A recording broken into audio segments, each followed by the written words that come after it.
welcome you into the studio Thank today and tell you how excited I am to have this conversation. Before we went live, we were talking a little bit about this subject around he makes less money than me. Should I or should I not date him? And this is a question that comes up oftentimes with women, but I'm excited about having this conversation from the perspective of the man. So, love to hear a little bit about you, some of the thoughts that have been roaming through your mind. Absolutely. Well, first, let me say thank you for having me.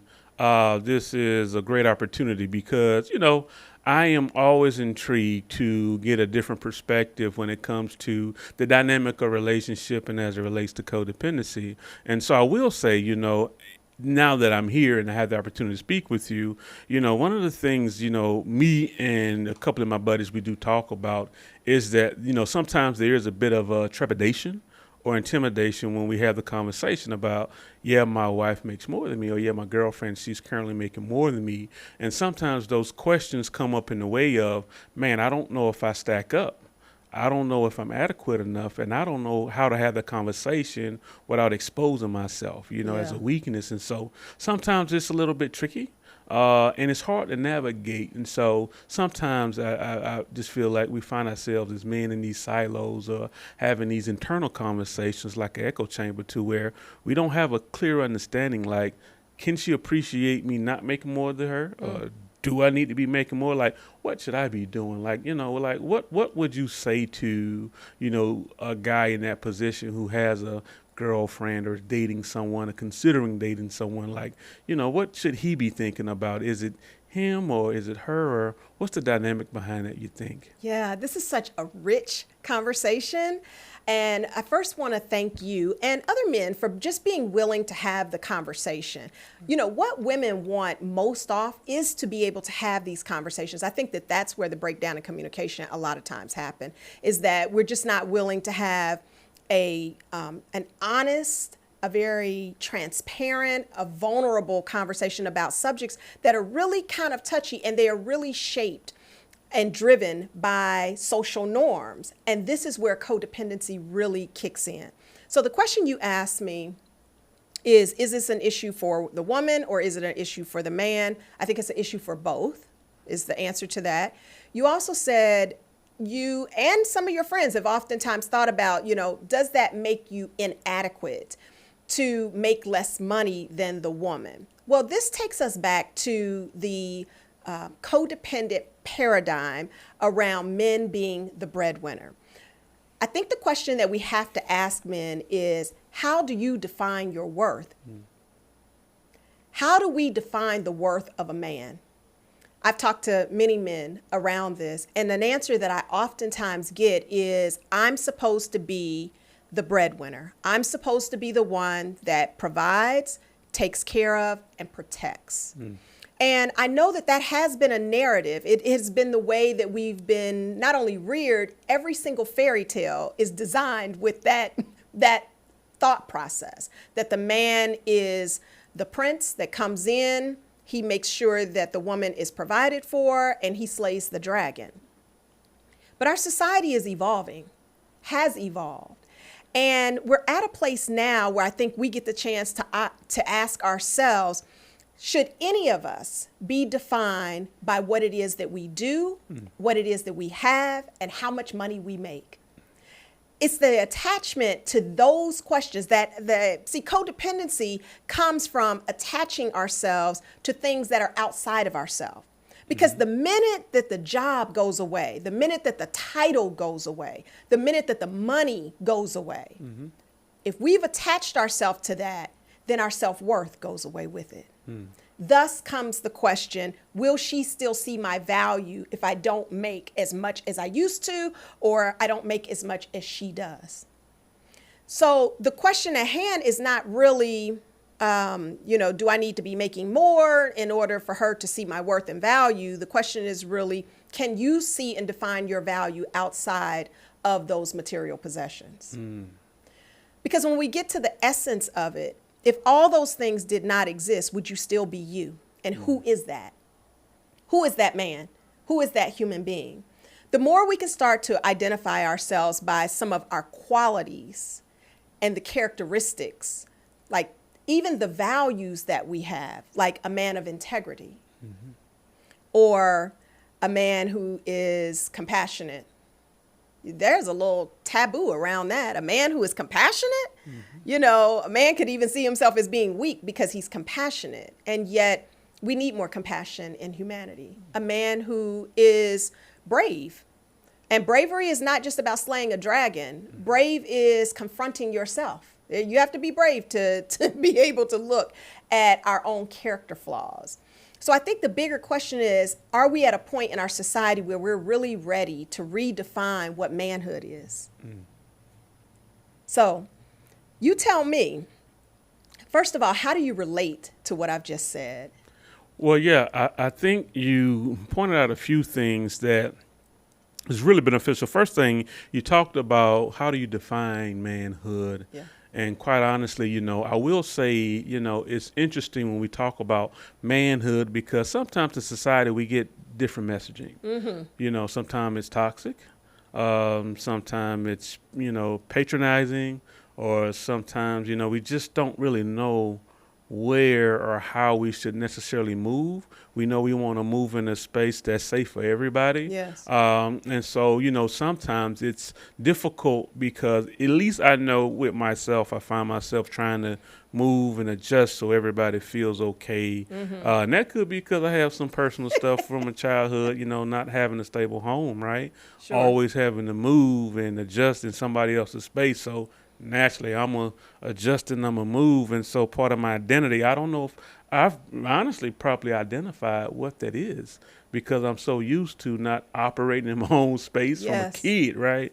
I'm kind of always moving to adjust to somebody else's stuff. And even in my own, just like I'm adjusting for the sake of somebody else. And so I think a lot of me and a lot of brothers out there, quite honestly, struggle in that area of, not really have defined what that is. And so I don't know if it's a situation where you have to create something new or go back to old school or what. But what I do know is that is a question that should probably be before every man who's unsure about, at least as a place of starting groundwork, like who am I and how do I define myself and what's acceptable? So yes, I appreciate it. And to challenge whether or not the definitions that have been given to us by people that we trust in some way or have entrusted, because they helped rear us. Perhaps they were fathers, but they may have been uncles, men on the street that were on the street corner, but you knew them and, they, they were there. They were a consistent presence in your life. So we all learn. I say what they see is what they'll be, so whatever it is that we have seen, it helps to shape who we are. So the question is, can we challenge some of those ideas and belief systems? Those worked for a period of time. They work until they don't work. And so if you're in a relationship that is a loving relationship, where the partner, you all vibe, you have chemistry, you have connection, you have communication, you have clarity around the direction that you're moving. But the thing that is standing as a barrier is this idea, this definition around manhood that I should be the breadwinner and the provider, that could easily erode all of this 80%. 90% that you have over here because you're still attached to one belief system. The funny thing about beliefs and even values, because a value is just a belief, they are not meant to be static. Our beliefs are meant to expand, to evolve. None of us know enough to put a period around anything, behind anything, because life is continuously unfolding and evolving for us. And so the question that we need to always be asking is, does it work for us now? That's deep. Does it work for us now? Am I allowing myself to, does this belief system keep me captured into this one little box? And am I really ready to grow beyond that box? Right? So a belief is just a thought, and a thought can be changed. Wow. That's all it is. You said something interesting, which I think is really pivotal. And you were talking about how as a child, you all moved around quite a bit and you found yourself always trying to make space for other people because you were maybe in their space. So you found yourself trying to make sure that you could fit into that space. I think that's so pivotal because as we look back at some of the experiences we've had as kids, we'll see those things playing out in our life even today. And so if you yourself, and this may or may not apply to you, but if you yourself are always trying to fit in, that means that you shift who you are, your beliefs, your ideas, what you desire, what you want to fit in with other people. That in and of itself is a sign of codependency. You know, the definition that I oftentimes use, and I'm just going to share this with you, codependency is just quite simply a dysfunctional relationship dynamics where individuals prioritize others' approval, right, over their own well-being, sacrificing personal boundaries and self-care to conform to societal norms. This behavior, driven by a human need for safety, for security, and to feel loved, often results in the feeling of inadequacy, imposter syndrome, chronic stress, and a loss of authenticity or a sense of feeling entrapped by our roles and responsibilities. And I would just really charge the men out there to really start to think about what role do they want to play in their life and in the lives of the people that they're with. It's okay if you want to be the breadwinner, then perhaps you want to get with a partner who sees and wants that very same thing. But if your partner doesn't feel that it diminishes you in any way, that you make less money than her, and what she wants is for you to be responsible for just showing up as your full and authentic self, then maybe it's time to challenge that belief system. The last thing I want to say about this is just quite simply, I always find it curious that what men think women want is so different than what women actually want. This is true. But also, what women think men want is so different than what you all prioritize. What women really want is for a man to show up, to be consistent, and to share his heart with her. Noted.